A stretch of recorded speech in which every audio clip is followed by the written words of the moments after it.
अगला अध्याय गुरु से मंत्र लेने तथा उसके जप करने की विधि। 5 प्रकार के जप तथा उनकी महिमा। मंत्र गणना करने के लिए विभिन्न प्रकार की मालाओं का महत्व तथा उंगलियों के उपयोग का वर्णन। जप के लिए उपयोगी स्थान तथा दिशा। जप में वर्जनीय बातें, सदाचार का महत्व, आस्तिकता की प्रशंसा तथा पंचाक्षर मंत्र की विशेषता का वर्णन। महादेव जी कहते हैं, वरानने आज्ञाहीन, क्रियाहीन, श्रद्धाहीन तथा विधि के पालनार्थ आवश्यक दक्षिणा से हीन जो जप किया जाता है वह सदा निष्फल होता है। मेरा स्वरूप भूत मंत्र यदि आज्ञा सिद्ध, क्रिया सिद्ध और श्रद्धा सिद्ध होने के साथ ही दक्षिणा से भी युक्त हो तो उसकी सिद्धि होती है और उससे महान फल प्राप्त होता है। शिष्यों को चाहिए कि वह पहले तत्ववेता आचार्य, जपशील, सद्गुण संपन्न, ध्यान योग परायण एवं ब्राह्मण गुरुओं की सेवा में उपस्थित हो, मन में शुद्ध भाव रखते हुए प्रयत्न पूर्वक उन्हें संतुष्ट करे। ब्राह्मण साधक अपने मन, वाणी, शरीर और धन से आचार्य का पूजन करे।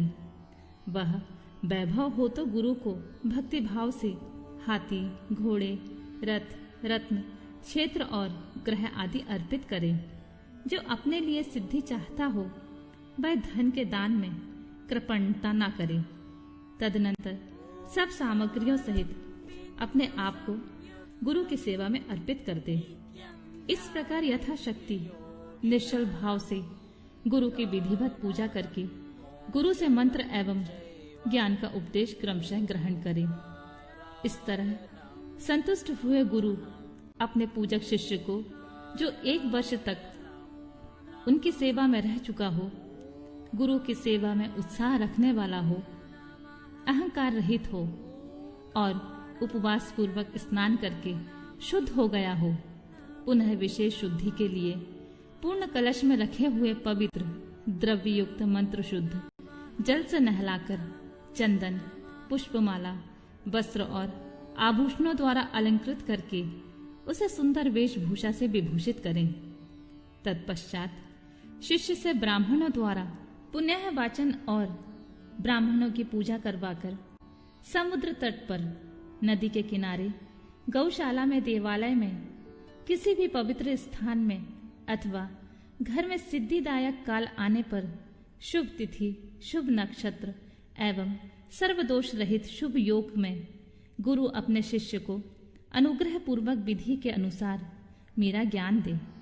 एकांत स्थान में अत्यंत प्रसन्नचित हो उच्च स्वर से हम दोनों के उस उत्तम मंत्र का उच्चारण कराकर शिष्य को इस प्रकार आशीर्वाद दें, तुम्हारा कल्याण हो, मंगल हो, शोभन हो, प्रिय हो।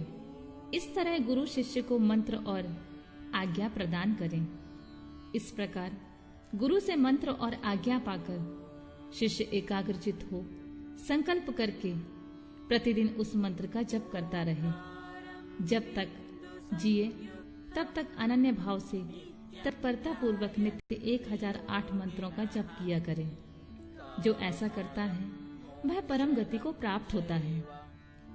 जो प्रतिदिन संयम में रहकर केवल रात में भोजन करता है और मंत्र के जितने अक्षर हैं उतने लाख का चौगुना जप आदर पूर्वक पूरा कर देता है तो वह पौरुषणिक कहलाता है। जो पुरचरण करके प्रतिदिन जप करता है उसके समान इस लोक में कोई दूसरा नहीं है। वह सिद्धिदायक सिद्ध हो जाता है। साधक को चाहिए कि वह शुद्ध देश में स्नान करके सुंदर आसन बांधकर अपने हृदय में तुम्हारे साथ मुझ शिवा का और अपने गुरु का चिंतन करते हुए उत्तर या पूर्व की ओर मुंह किए मौन भाव से बैठे चित्त को एकाग्र करे तथा दहन प्लावन आदि के द्वारा 5 तत्वों का शोधन करके मंत्र का न्यास आदि करें। इसके बाद सकलीकरण की क्रिया द्वारा संपन्न करके प्राण और अपान नियमन करते हुए हम दोनों के स्वरूप का ध्यान करें और विद्या स्थान अपने रूप, ऋषि, छंद, देवता, बीज, शक्ति तथा मंत्र के वाच्यार्थ रूप मुझ परमेश्वर का स्मरण करके पंचाक्षरी का जप करें। मानस जप उत्तम है, उपांशु जप मध्यम है तथा वाचिक जप उससे निम्न कोटि का माना गया है। ऐसा आगमार्थ विशारद विद्वानों का कथन है। जो ऊंचे नीचे स्वर से युक्त तथा स्पष्ट और अस्पष्ट पदों एवं अक्षरों के साथ मंत्र का वाणी द्वारा उच्चारण करता है, उसका यह जप वाचिक कहलाता है। जिस जप में केवल जीहा मात्र हिलती है अथवा बहुत धीमे स्वर से अक्षरों का उच्चारण होता है तथा जो दूसरों के कान में पढ़ने पर भी उन्हें कुछ सुनाई नहीं देता, ऐसे जप को उपांशु कहते हैं। जिस जप में अक्ष पंक्तियों की एक वर्ण से दूसरे वर्ण का, एक पद से दूसरे पद का शब्द और अर्थ का मन के द्वारा बारंबार चिंतन मात्र होता है, वह मानस जप कहलाता है। वाचिक जप 1 गुना फल देता है, उपांशु जप 100 गुना फल देने वाला बताया गया है और मानस जप का फल सहस्र गुना कहा गया है तथा सगर्भ जप उससे भी 100 गुना अधिक फल देने वाला होता है। प्राणायाम पूर्वक जो जप होता है उसे सगर्भ जप कहते हैं। अगर्भ जप से भी आदि और अंत में प्राणायाम कर लेना श्रेष्ठ बताया गया है। मंत्रार्थ वेदता बुद्धिमान साधक प्राणायाम करते समय 40 बार मंत्र का स्मरण कर ले। जो ऐसा करने में असमर्थ हो वह अपनी शक्ति के अनुसार जितना हो सके उतने ही मंत्रों का मानसिक जप कर ले। 5, 3 अथवा 1 बार अगर्भ या सगर्भ प्राणायाम करें। इन दोनों में सगर्भ प्राणायाम श्रेष्ठ माना गया है। सगर्भ की अपेक्षा भी ध्यान सहित जप सहस्र गुना फल देने वाला कहा जाता है। इन 5 प्रकार के जपों में कोई एक जप अपनी शक्ति के अनुसार करना चाहिए। अंगुली से जप की गणना करना 1 गुना बताया गया है। रेखा से गणना करना 8 गुना उत्तम समझना चाहिए। पुत्र जीव के बीजों की माला से गणना करने पर जप का 10 गुना अधिक फल होता है। शंख के मनकों से 100 गुना, मूंगों से 1000 गुना, स्फटिक मणि से 10,000 गुना, मोतियों की माला से 1,00,000 गुना, रुद्राक्ष से 10 लाख गुना और सुवर्ण के बने हुए मनकों से गणना करने पर कोटि गुना अधिक फल बताया गया है। कुश के गांठ से तथा रुद्राक्ष से गणना करने पर अनंत गुने फल की प्राप्ति होती है। 30 रुद्राक्ष के दानों से बनाई गई माला जप कर्म में धन देने वाली होती है। 27 दानों की माला पुष्टिदायिनी और 25 दानों की माला मुक्तिदायिनी होती है। 15 रुद्राक्ष की बनी हुई माला अभिचार कर्म करने में फलदायक होती है। जप कर्म में अंगूठे को मोक्षदायक समझना चाहिए और तर्जनी को शत्रुनाशक। मध्यमा धन देती है और अनामिका शांति प्रदान करती है। 108 दानों की माला उत्तमोत्तम मानी गई है। 100 दानों की माला उत्तम और 50 दानों की माला मध्यम होती है। 54 दानों की माला मनोहारिणी एवं श्रेष्ठ कही गई है। इस तरह माला से जप करें। वह जप किसी को दिखाए नहीं। कनिष्ठिका अंगुली जप के फल को क्षरित नष्ट न करने वाली मानी गई है, इसलिए जप कर्म में शुभ है। दूसरी अंगुलियों के साथ अंगुष्ठ द्वारा जप करना चाहिए, क्योंकि अंगुष्ठ के बिना किया हुआ जप निष्फल होता है। घर में किए हुए जप को सामान या 1 गुना समझना चाहिए। गौशाला में उसका फल 100 गुना हो जाता है। पवित्र वन या उद्यान में किए हुए जप का फल सहस्र गुना बताया गया है। पवित्र पर्वत पर 10,000 गुना, नदी के तट पर 1,00,000 गुना, देवालय में कोटि गुना और मेरे निकट किए हुए जप को अनंत गुना कहा गया है। सूर्य, अग्नि, गुरु, चंद्रमा, दीपक, जल, ब्राह्मण और गौओं के समीप किया हुआ जप श्रेष्ठ होता है। पूर्वाभिमुख किया हुआ जप वशीकरण में और दक्षिणाभिमुख जप अभिचार कर्म में सफलता प्रदान करने वाला है। पश्चिमाभिमुख जप को धनदायक जानना चाहिए और उत्तराभिमुख जप शांतिदायक होता है। सूर्य, अग्नि, ब्राह्मण, देवता तथा अन्य श्रेष्ठ पुरुषों के समीप उनकी ओर पीट करके जप नहीं करना चाहिए। सिर पर पगड़ी रखकर, कुर्ता पहनकर, बाल खोलकर, गले में कपड़ा लपेटकर, अशुद्ध हाथ में लेकर, संपूर्ण शरीर से अशुद्ध रहकर तथा विलाप पूर्वक कभी जप नहीं करना चाहिए।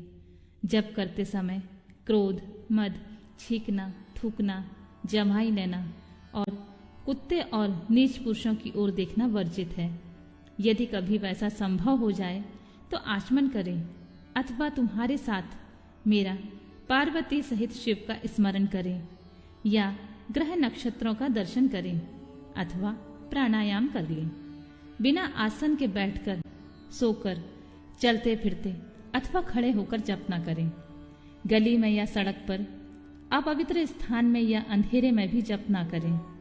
दोनों पांव फैलाकर, कुरकुट आसन में बैठकर, सवारी या खाट पर चढ़कर अथवा चिंता में व्याकुल होकर जप न करें।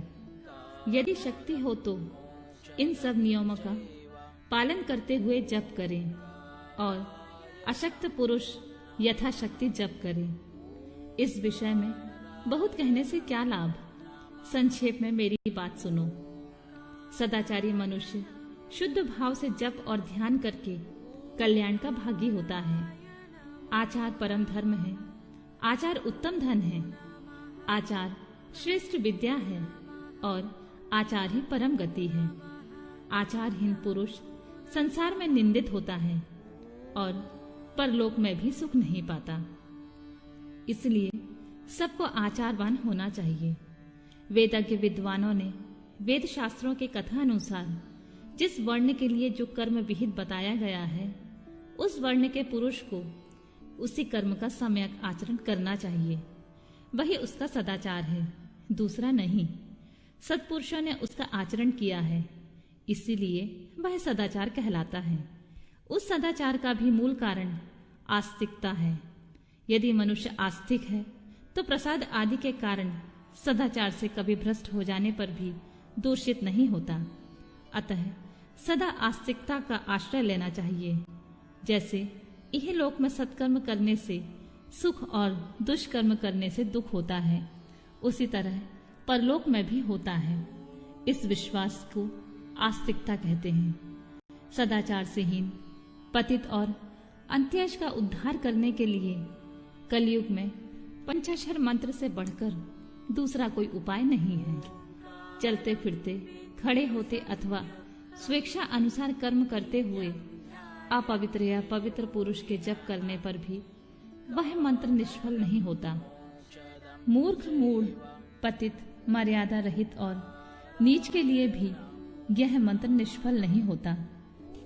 किसी भी अवस्था में पड़ा हुआ मनुष्य भी यदि मुझ में उत्तम भक्ति भाव रखता है तो उसके लिए यह मंत्र निसंदेह सिद्ध होगा ही, किंतु दूसरे किसी के लिए वह सिद्ध नहीं हो सकता। प्रिय, इस मंत्र के लिए लग्न, तिथि, नक्षत्र, वार और योग आदि का अधिक विचार अपेक्षित नहीं है। यह मंत्र कभी सुप्त नहीं होता, सदा जागृत रहता है। यह महामंत्र कभी किसी शत्रु का नहीं होता। यह सदा सिद्ध अथवा साध्य ही रहे। सिद्ध गुरु के उपदेश से प्राप्त हुआ मंत्र सुसिद्ध कहलाता है। असिद्ध गुरु का दिया हुआ भी मंत्र सिद्ध कहा गया है, जो केवल परंपरा से प्राप्त हुआ है, किसी गुरु के उपदेश से नहीं मिला है। वह मंत्र साध्य होता है। जो मुझ में, मंत्र में तथा गुरु में अतिशय श्रद्धा रखने वाला है, उसको मिला हुआ मंत्र किसी गुरु के द्वारा साधित हो या असाधित होकर सिद्ध होकर ही रहता है, इसमें संशय नहीं है। इसलिए अधिकार की दृष्टि से विघ्न युक्त होने वाले दूसरे मंत्रों को त्याग कर विद्वान पुरुष साक्षात परम विद्या पंचाक्षरी का आश्रय लें। दूसरे मंत्रों के सिद्ध हो जाने से यह मंत्र सिद्ध नहीं होता, परंतु इस महामंत्र के सिद्ध हो जाने पर वे दूसरे मंत्र अवश्य सिद्ध हो जाते हैं। महेश्वरी, जैसे अन्य देवता के प्राप्त होने पर भी मैं प्राप्त नहीं होता, परंतु मेरे प्राप्त हो जाने पर वे सब देवता प्राप्त हो जाते हैं। यही न्याय इन सब मंत्रों के लिए भी है। सब मंत्रों के जो दोष हैं वे इस मंत्र में संभव नहीं है, क्योंकि यह मंत्र जाति आदि की अपेक्षा न रखकर प्रवृत्त होता है। तथापि छोटे छोटे तुच्छ फलों के लिए सहसा इस मंत्र का विनियोग नहीं करना चाहिए, क्योंकि यह मंत्र महान फल देने वाला होता है। उपमन्यु कहते हैं, यदुनंदन, इस प्रकार त्रिशूलधारी महादेव जी ने तीनों लोकों के हितों के लिए साक्षात महादेवी पार्वती से इस पंचाक्षर मंत्र की विधि कही थी। जो एकाग्रचित होकर भक्ति भाव से इस प्रसंग को सुनता है या सुनाता है, वह सब पापों से मुक्त होकर परम गति को प्राप्त होता है।